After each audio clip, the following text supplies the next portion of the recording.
My name is Lila Summers, and I'm 32 years old. For more than a decade, my wealthy parents treated me less like a daughter and more like live and help, while my younger sister, Serena, was pampered like royalty. Every family holiday, every dinner, every party, it was always me in the kitchen, cooking and cleaning while she floated around, sipping wine and charming guests. But last Christmas Eve, something inside me finally broke. My mother ordered me to prepare an elaborate feast for 25 of Serena's very important friends with only a day's notice. That single demand pushed me to a turning point I could never come back from. What followed didn't just upend our family dynamic, it uncovered a truth that stunned everyone, including a Fortune 500 CEO. Before I dive into what happened, I'll just say this. If you enjoy stories where justice is finally served, make sure to like and subscribe. And I'd love to know, where are you watching from right now? Drop a comment and tell me the time where you are. I really do read them all. Now, let me take you back to that night when everything changed.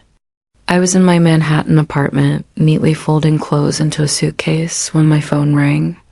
The caller ID read Mom, and my stomach dropped. Calls from her were rarely pleasant. In our sprawling Connecticut home, Christmas decorations would already be glittering on every surface.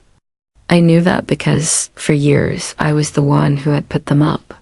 Sure enough, her commanding voice came through the line without even a greeting. Lila, cancel whatever silly plans you've made for tomorrow, my mother, Margaret, said flatly. Her tone was one I'd grown up with, sharp, final, and not to be questioned. I continued folding my blazer, keeping my voice calm. What's happening tomorrow? Serena is hosting her networking circle for Christmas Eve dinner. 25 guests, executives from Pinnacle Corporation and other distinguished people. You'll need to be here by noon to start cooking. I've already planned 7 main courses and 10 side dishes. Don't be late. Her words tightened something in my chest. Serena worked in public relations and she loved showing off her connections. This dinner was just another chance for her to shine.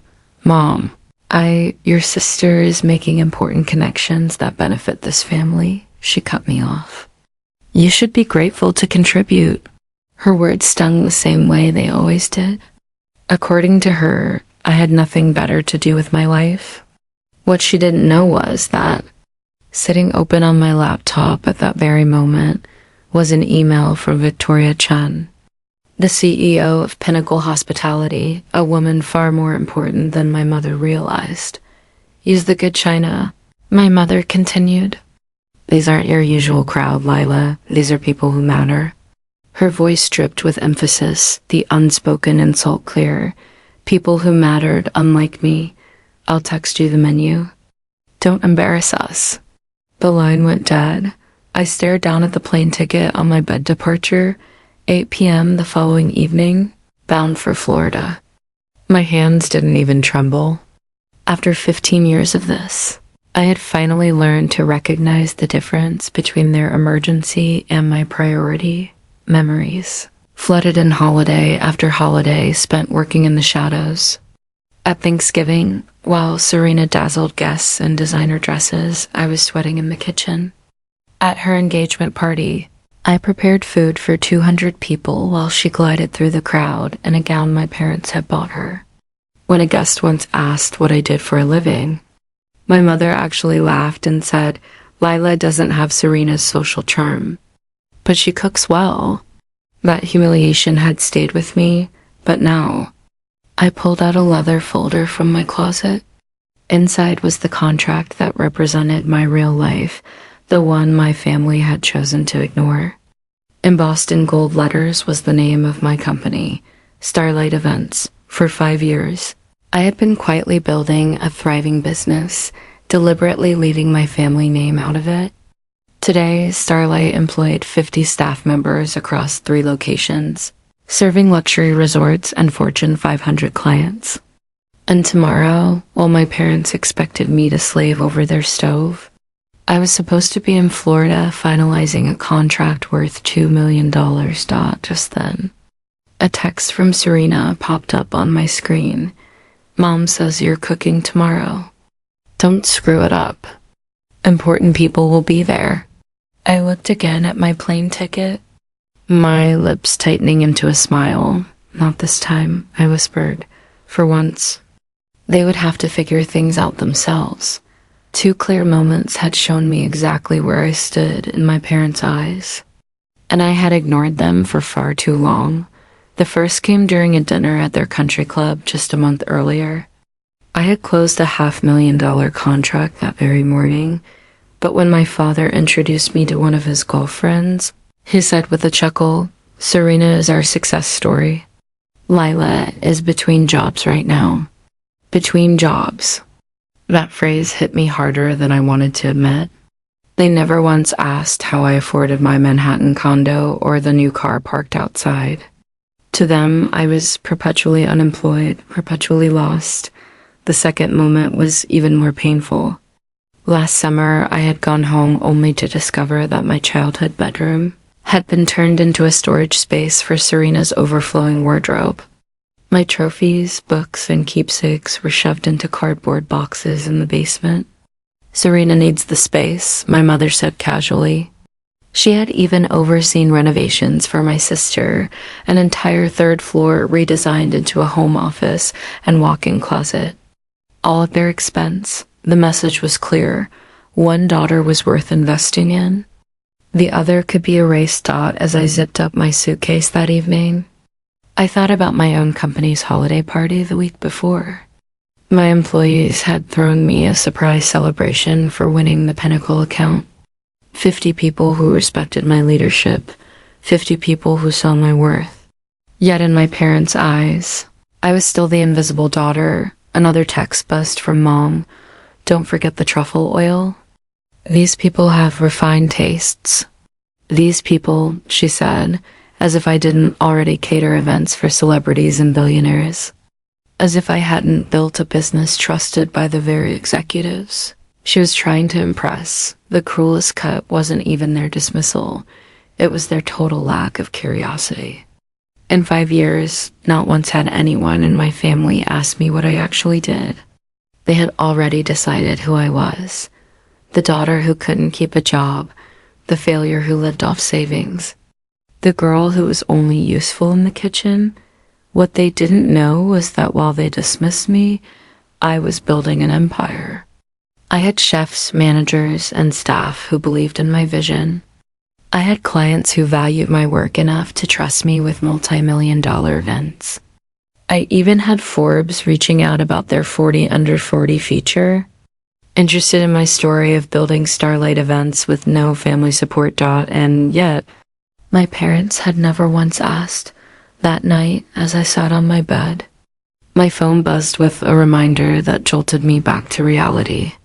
My contract with Pinnacle wasn't just another job.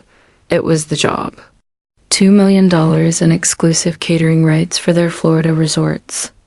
If I missed that meeting, the board would hand the deal to my competitor, but it wasn't just about me anymore. 50 employees depended on me. Maria, my head chef, had just put an offer down on her first home because of the expansion this deal would fund. James, my operations manager, was counting on this growth to secure better schools for his kids. Their dreams were tied to this moment. I glanced at my bank account. I was already successful, yes, but this contract would take us from regional recognition to a national stage.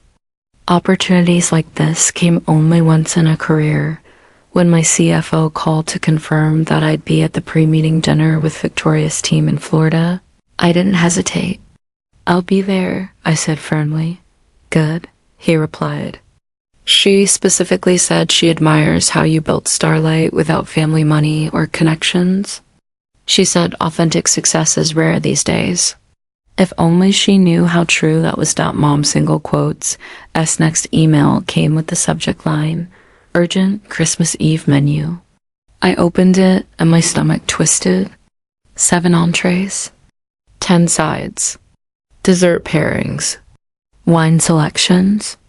even instructions to use the family's Waterford crystal. She had already decided everything down to the garnish dot, and then I saw it. Buried in the guest list she attached was a name that made my heart skip a beat. Victoria Chen, CEO of Pinnacle Hospitality, the very woman I was flying to meet the next day, would be sitting in my parents' dining room, expecting me to serve her. Serena's follow-up text arrived seconds later. Mom says Victoria Chen will be here. She's a huge deal in hospitality. I'm planning to pitch her on PR services. Don't embarrass me with your amateur cooking. Amateur. That was her word. The irony was almost laughable. Only a month earlier, I had overseen my team catering Pinnacle's corporate retreat for 500 people. Victoria Chen herself had praised the event, but we'd never met face to face. Tomorrow in Florida was supposed to be our first official introduction. Now I faced an impossible choice: stay and serve, pretending to be the family failure, or leave and risk their wrath but secure my future. The answer, deep down, was already clear. The coincidence almost felt cruel. Out of all the people my family wanted to impress, it had to be Victoria Chen, the very woman whose contract could change my entire company's future. I sat down hard on my bed, weighing the choice that now seemed heavier than ever. If I stayed, I would spend the evening pretending to be the unemployed daughter, serving food to the woman I was supposed to meet as an equal partner. If I left, I'd risk my family's fury, but I'd protect everything I had built. A notification popped up on my phone. Your Uber to JFK is scheduled for 6:30 p.m. tomorrow. The decision stared me right in the face. I picked up my phone and called my mother. She answered on the first ring, her voice sharp. Finally. I was starting to think you weren't taking this seriously. Mom, I can't do it, I said firmly. Silence. Then her tone hardened like steel. What do you mean you can't? Of course you can. You'll be here by noon. I have a business trip, I said. I'm flying to Florida tonight. She laughed, an ugly sound. A business trip? What business? Don't be ridiculous, Lila. Stop being selfish. Your sister needs this. Serena has the option of hiring a catering team. With what money? Do you know how expensive that is? The irony nearly made me laugh. I ran a catering company, for heaven's sake. Family comes first, she snapped. Or are you too self-absorbed to understand that? I took a stunning breath. Family only comes first when you want something from me. When was the last time you asked about my life? We know about your life, she said dismissively. You're between jobs, living in that tiny apartment. I'm a CEO, I said flatly. This time she didn't laugh softly, she laughed cruelly. A CEO of what? Your imaginary company? It's not imaginary. I have 50 employees. Enough of these fantasies. Your sister needs this. You owe us, owe you. I repeated, my voice low. You raised me, yes, but you treated me like a servant in my own home. You're being dramatic. What else do you have to do? Sit in your apartment alone on Christmas? I looked at my first-class ticket to Florida. Actually, I have a flight at 8 p.m. Cancel it, she demanded. No, I said. Her reply came like a whip crack. If you leave, don't bother coming back. It was the same threat she had used for years, the one that usually forced me to obey. But this time, something inside me shifted. Then I guess this is goodbye. I whispered and hung up. My hands were shaking, but not with fear. For the first time in 15 years, the tremor came from freedom. Almost instantly. My phone lit up with messages from Serena. What did you do? Mom's hysterical. Stop being so dramatic. Just get over here. I ignored her, but when she called, I answered once. Her voice came shrill through the speaker. Mom's telling everyone you've lost your mind. Stop lying about some business trip. This is about that fight last month, isn't it? When Mom gave me your room? My room was turned into your closet years ago, I replied. And no, this is about my career. What career? You cook sometimes? I own a catering company. Her laugh was pure condescension. Sure you do. Look, I'll pay you $200 to cook tomorrow. I almost burst out laughing. My day rate for private chef work was $5,000. Not that she had any idea. This isn't negotiable. Serena, I'm not coming. Mom will disown you. That's her choice. You're going to ruin Christmas. You're going to ruin my chance to pitch Victoria Chen. Then hire a caterer. It's not my problem. On Christmas Eve? Are you insane? No one's available. I calmly jotted down 3 catering companies with 24-hour emergency hotlines and left the list on my kitchen counter. I even placed one of my business cards beside it. Lila Summers, CEO. Starlight Events. I knew they'd never bother coming to my apartment to see it. But at least I could tell myself I hadn't left them with nothing. When the plane lifted off from JFK at exactly 8:07 p.m., I finally exhaled. Below me, Connecticut blurred into a trail of lights. Somewhere down there, my mother was probably spinning her familiar story that I was the ungrateful daughter who ruined Christmas. But as I opened my laptop and pulled up the Pinnacle contract, all I felt was relief. Clause 15.3, CEO, presence required for all strategic planning sessions. That clause had been non-negotiable, insisted on personally by Victoria Chen, and it was exactly why I had to be on that plane by the time I reached my gate at JFK. My phone was buzzing nonstop. Missed calls from Mom, angry texts from Serena. Even my usually silent father had tried to call. But I was done being pulled back into their drama. Instead, I focused on what lay ahead. My laptop screen glowed with the Pinnacle contract, every clause, every figure, reminding me why this trip mattered. This wasn't just a business opportunity. This was the moment that would define my career. I scrolled to the bottom of the document, where clause 15.3 caught my eye again. CEO presence required for all strategic planning sessions. Victoria had insisted on that clause personally. She only worked with founders who were hands-on, and I intended to prove I was exactly that as the plane lifted off. I received an email from Victoria's team confirming tomorrow's schedule, a pre-meeting dinner at 7 p.m., then the formal presentation at 9 a.m. on the 26th, followed by contract signing. My assistant had also forwarded a message from Forbes. They wanted to feature me not just in their 40 Under 40 issue, but on the cover. The timing couldn't have been more perfect. By the time my parents discovered the truth, it would already be splashed across national headlines. When I arrived at the resort in Florida, a suite awaited me with champagne on ice and a handwritten note. Welcome, Ms. Summers. Looking forward to our partnership. Victoria Chen. Meanwhile, chaos was unraveling back in Connecticut by 6 p.m. on Christmas Eve. My mother had realized I wasn't coming. The kitchen was bare, the menu untouched, and 25 guests were expected within the hour. Desperate texts from Serena painted the scene. Mom's losing it. She's calling every restaurant in a 50-mile radius. Everything's closed. How could you do this to us? At 6:45 p.m., my father broke his silence with a text. Your mother is having a breakdown. Please reconsider. But by 7 p.m., guests had begun arriving, investment bankers, PR executives, and of course, Victoria Chen herself. They had all been promised an extravagant holiday dinner. Instead, what they walked into was sheer chaos. At 7:23 p.m., another frantic text from Serena arrived. We're ordering pizza. Pizza, Lila. Do you understand what you've done? By 7:47, Mom had already begun spinning her narrative.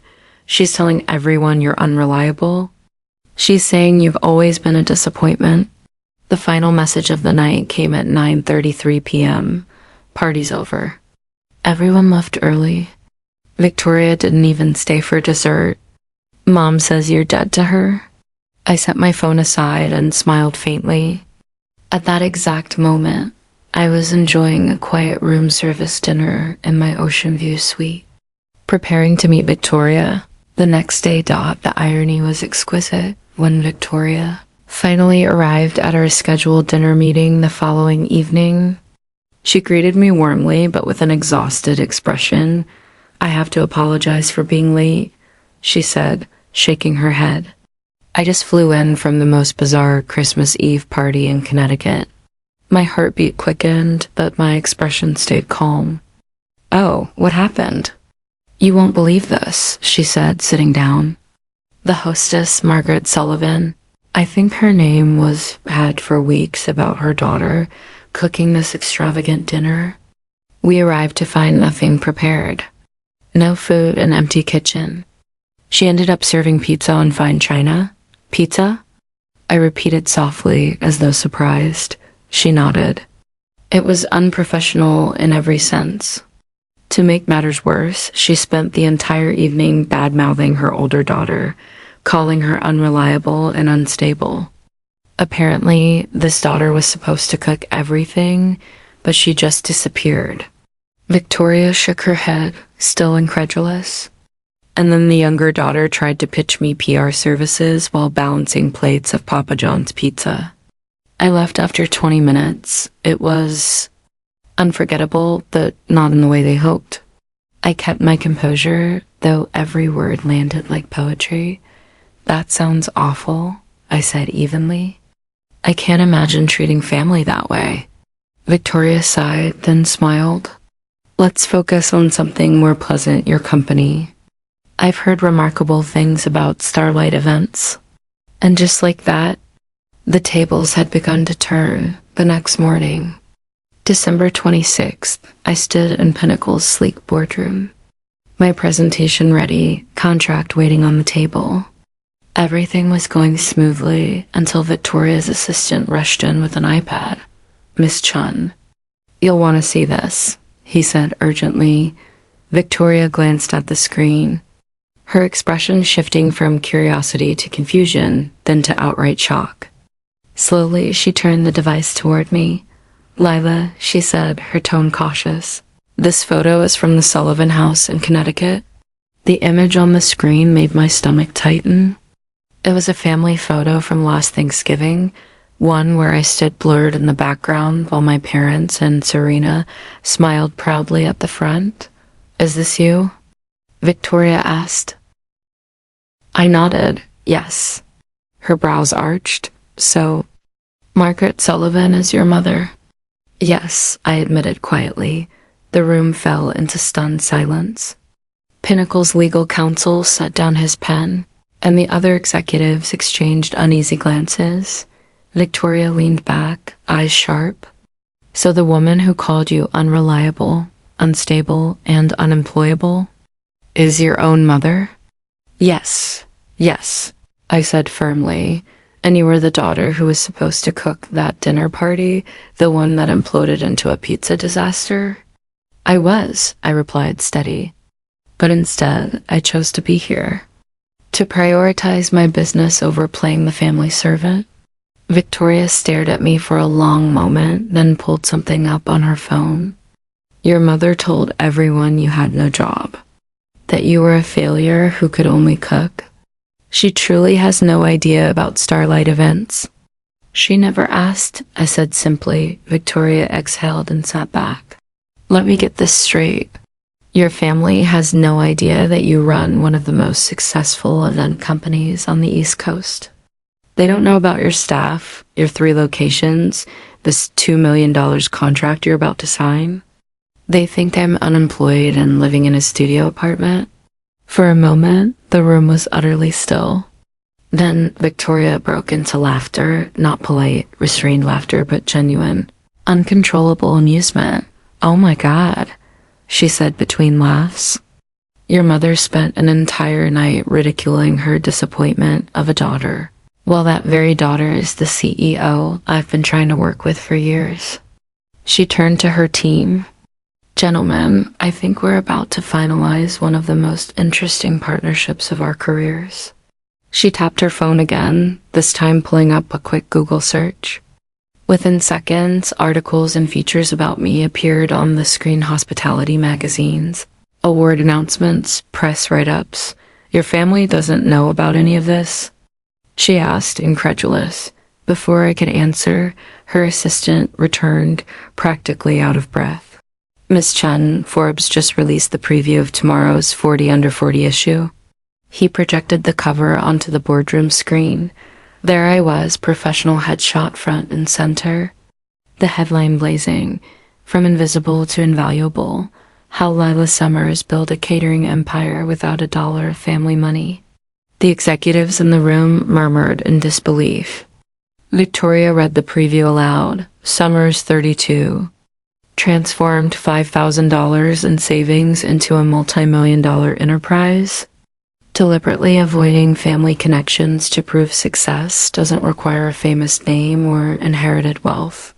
She looked back at me. This goes live at midnight tonight. I nodded. Yes, her business partner whistled under his breath. Your mother is going to wake up tomorrow to see her failure of a daughter on the cover of Forbes. Victoria's assistant continued scrolling. It also says here you have an 8-month waitlist for peak season bookings. Is that true? It is, I confirmed. Victoria leaned back in her chair, shaking her head. Unbelievable. I need to make a phone call. She stepped out of the boardroom, visible through the glass walls, speaking animatedly into her phone. When she returned a few minutes later, her expression was one of almost wicked delight. I just called Margaret Sullivan, she announced. My stomach dropped. You what? Victoria's smile widened. I told her I was extremely disappointed in last night's fiasco and that I'd be taking my business elsewhere. She begged me to reconsider, swearing it was all her older daughter's fault. I braced myself, and then Victoria continued. I told her I had just signed a $2 million partnership with the most talented entrepreneur I know, her daughter, Lila Summers, CEO of Starlight Events. The room went silent for a beat. Then Victoria extended her hand across the table. Congratulations, Miss Summers. Let's make this official. As I signed my name on the contract, my phone lit up with message after message. One stood out from my father. Your mother just fainted. What the hell is Starlight Events? I set the phone face down and clinked champagne glasses with Pinnacle's executives. For once, the only voices that mattered were in that room. As the ink dried on my signature, the Pinnacle executives raised their glasses to celebrate. My phone, however, refused to stop buzzing.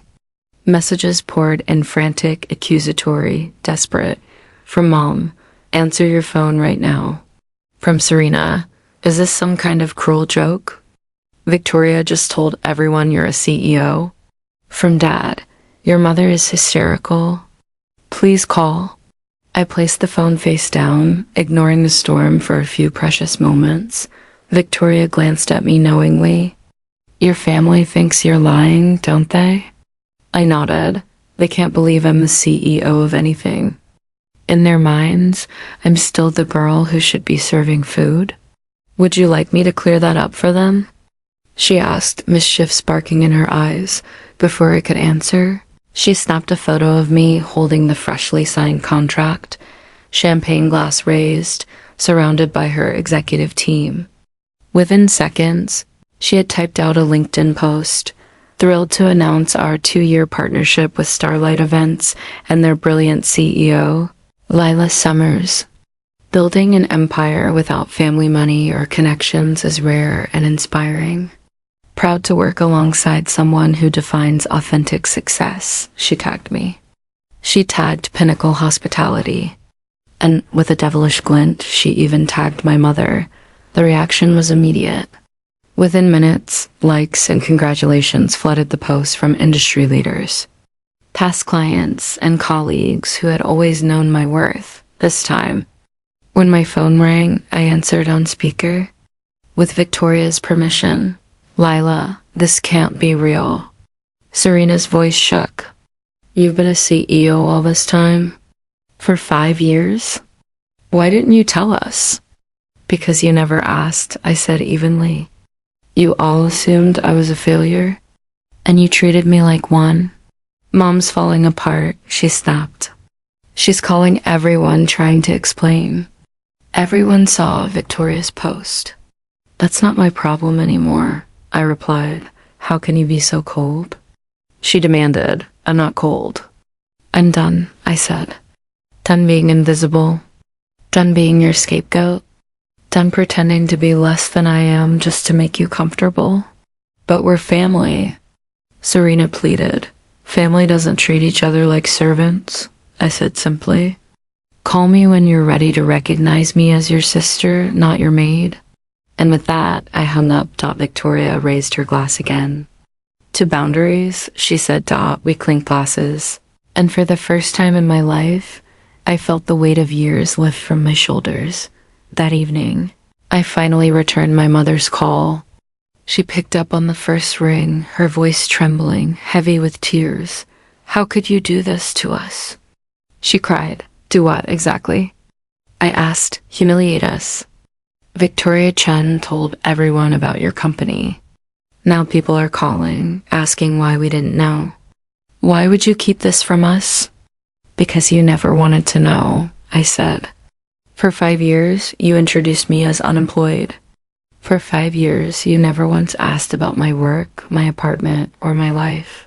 You should have told us, she insisted. I tried. I reminded her. Remember 3 years ago when I mentioned landing a big client? You brushed it off and immediately changed the subject to Serena's PR campaign. You didn't want to hear about my success. It didn't fit the story you built about me. Her sobs were sharp now. We're your family. My family needed a servant, I said calmly. My business needed a CEO. I chose my business. This is about spite, she snapped. No, I said softly. This is about respect. About finally valuing myself when you never did. She was quiet, then whispered, What do you want from us? Nothing, I replied. For the first time in my life, I need nothing from you. There was silence, broken only by my father's voice in the background. Margaret, maybe we should listen. But Mom snapped back. She's destroyed this family. No, Mom, I said firmly. I've built my own life. Call me when you're ready to be part of it on equal terms. And then, gently, I ended the call. The fallout from my family was swift and brutal. Within 48 hours of Victoria's LinkedIn post, their carefully polished social image crumbled. The country club rumor mill spun out of control. Serena's panicked text told the story. Pinnacle just canceled our PR contract. That's $500,000 a year gone. Mom got kicked off the charity board. They said it was unrelated, but everyone knows why. Dad's golf buddies keep asking how he didn't know his own daughter was a millionaire. The Forbes article only added fuel to the fire. The headline alone was devastating enough, built without a dollar of family money. But it was a single line buried in the third paragraph that truly destroyed them. Her family assumed she was unemployed. It was easier to build an empire quietly than to fight their assumptions. For years, they had painted me as the struggling daughter. Now, the world knew the truth, and it made them look willfully blind. My father finally called me himself, something he hadn't done in years. His voice was quieter, humbled. Lila, I need to say something. I waited. I knew you were doing something, he admitted. I saw the business registration once when the mail got mixed up. But your mother was so convinced of who you were, I didn't question it. I should have. I should have spoken up. For the first time in 15 years, I heard honesty in his voice. Why didn't you? I asked. Because it was easier to let her version stand than to fight it, he confessed. And now I see that made me complicit. Your success is remarkable, and we missed it because we weren't paying attention. His words should have stung, but instead I felt a strange mix of relief and sadness. Meanwhile, The Connecticut elite whispered about the infamous pizza night. Margaret Summers, the queen of entertaining, serving Papa John's on Waterford Crystal while her CEO daughter signed million-dollar contracts in Florida.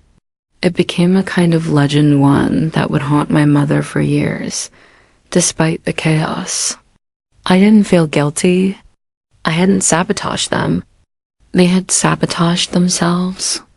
Every humiliation was the natural consequence of years spent underestimating me, while their reputation collapsed. Mine soared. The Forbes cover photo me, confident and smiling at the Pinnacle signing, went viral. The contrast between that image and the Thanksgiving photo where I stood hidden in the background wasn't lost on anyone. Within a week, Starlight Events received more than 200 new inquiries. Clients who had hesitated before now rushed to book us. Eager to work with the company everyone was talking about, media outlets flooded my inbox with requests for interviews and speaking engagements. Victoria Chen herself became my strongest advocate, proudly retelling the Christmas Eve debacle with a gleam in her eye. Imagine, she told colleagues at a conference, having a golden goose in your house and treating it like a servant duck. Her introductions alone brought in 3 contracts worth a combined $10 million. I expanded my staff, promoting Maria to executive chef and James to Q. During our first meeting after the expansion, Maria smiled at me and said something that stuck. You know what I love most about this company? You built it for people who were overlooked. Half of us were told we'd never amount to anything. And now we're proving them wrong together. She was right. Without realizing it, I had surrounded myself with people who shared my story, people dismissed, underestimated, or ignored. Together, we were building something extraordinary. The storm around my family only intensified as the Forbes cover story circulated. Reporters were calling. Clients were whispering. Former friends were gossiping. And through it all, I stayed focused on the life I had built. Soon, invitations began pouring in. A food documentary pitched my story under the title Invisible to Invaluable, the Lila Summers story. Cornell School of Hotel Administration, the very university my parents once dismissed as too ambitious for me, asked me to come speak on building success without permission. My life was expanding faster than I could have imagined, and then came the inevitable text from my mother. We need to talk, please. I stared at it for a long time before archiving the message. Boundaries were my new reality. 3 months later, I finally agreed to meet my family at a quiet restaurant in Manhattan. My turf. They arrived looking diminished, stripped of the superiority they once wore like armor. My father's hair seemed grayer. My mother's imperious posture slouched. Serena's smugness faded into something more fragile. Before anyone could speak, I slid a single sheet of paper across the table. These are my terms, I said. They leaned forward to read. Equal respect. Or no contact. No more, treating me like the family servant. Public. Acknowledgement of my success, a sincere apology, non-empty words. Therapy. Both individual and family. Non-negotiable. I looked each of them in the eye. I'll be your daughter, not your maid. Your sister, not your staff. That's the only way forward. My mother's eyes filled with tears. Lila, we've lost everything. My reputation? Serena's clients? That's not my responsibility, Mom, I said. We know, my father interjected. His voice trembled. We're not here to blame you. We're here to ask for a second chance. For once, Serena spoke with honesty. I was jealous, she admitted quietly. You were always better at everything, but Mom made me feel special by making me small. I see now how twisted that was. I'm in therapy. My therapist says we created a system where one of us had to be the scapegoat, and you got assigned that role. My mother's hand shook as she reached across the table, though she didn't touch me. I'm sorry, she whispered. Not just for Christmas Eve, but for 15 years of blindness. I turned you into a servant because I couldn't face the idea that you might be more successful than the future I planned for you. I studied their faces, seeing guilt, regret, even shame. I'll consider rebuilding, I said finally. But if we do, it's as equals. And Mom, if you ever want Starlight Events to cater, you'll pay full price. For the first time in months, she managed a faint smile. Fair. 6 months later, I hosted my first family dinner, this time in my own 2-bedroom condo overlooking Central Park, and this time, my team from Starlight Events handled the food. I no longer cooked for family gatherings. That was a boundary I would never cross again. As my parents and Serena sat at my table, being served by staff who proudly called me boss. The irony wasn't lost on anyone. But this wasn't about revenge. It was about truth. I raised my glass of wine and said, success doesn't need permission. Self-worth doesn't need validation. And respect is non-negotiable. My mother nodded through tears. She had begun therapy and even issued a public apology at the country club, admitting how blind she'd been. Serena's firm had shifted directions, and to her credit, she'd submitted a professional PR proposal to Starlight. It was good. I was actually considering it. My father, once silent, now introduced me proudly as his daughter, the CEO, but the real transformation was within me. I no longer dimmed my light to make others comfortable. My company had grown to 100 employees, operating in 5 cities. The Food Network documentary aired to critical acclaim, and every morning I looked in the mirror and reminded myself, I am Lila Summers, CEO of Starlight Events, not the family servant. Never again. Because your worth isn't measured by who refuses to see it, and the best revenge isn't revenge at all. It's success. That dinner in my Manhattan condo marked a turning point. For the first time, I wasn't the invisible daughter or the stand-in maid. I was the host, the leader, the CEO. My family sat across from me, not as people to whom I owed endless service, but as equals who had to earn a place in my life. The contrast was undeniable. For years, they had introduced me as between jobs or just helping out. Now my staff addressed me with respect. Clients sought my time, and industry leaders celebrated my work. It wasn't about rubbing it in. It was about living the truth I had always known. I was more than the role my family assigned me. I raised my glass again that evening. Here's what I've learned, I said. Success doesn't come from permission slips. Self-worth doesn't come from approval. And boundaries, real, uncheckable boundaries, are the greatest gift we can give ourselves. For once, my mother didn't argue. Therapy had softened her sharp edges. At the country club, she had publicly admitted how wrong she'd been, even if the apology hadn't restored her reputation. Serena, too, had grown. She no longer came to me with condescension, but with genuine collaboration, submitting thoughtful PR strategies for my company like any other professional. My father, who had once hidden behind silence, now introduced me with pride. My daughter, the CEO. Simple words, the ones I had waited my whole life to hear, but the biggest change wasn't in them. It was in me. I no longer shrank to fit their expectations. I no longer kept my victories hidden for fear of making them uncomfortable. I had built something extraordinary: 100 employees, 5 thriving locations, contracts worth millions, a documentary that inspired millions more. And I had done it all without their money, their connections, or their belief in me. Every morning when I looked in the mirror, I reminded myself, I am Lila Summers, CEO of Starlight Events, not the family servant. Never again. Because here's the truth I want you to carry. Your value doesn't shrink because others refuse to see it. Your worth doesn't vanish because someone close to you pretends it. Isn't there? Sometimes the best revenge isn't revenge at all. It's building a life so bright, so undeniable, that even those who ignored you can no longer look away. Thank you for being with me on this journey from invisible to invaluable.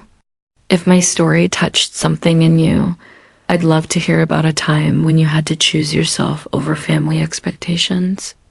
Share your story in the comments. You never know who might need to hear it today. And remember, you don't have to set yourself on fire to keep others warm. Respect isn't optional. It's non-negotiable. Until next time, this is Lila Summers reminding you, know your worth and then add tax.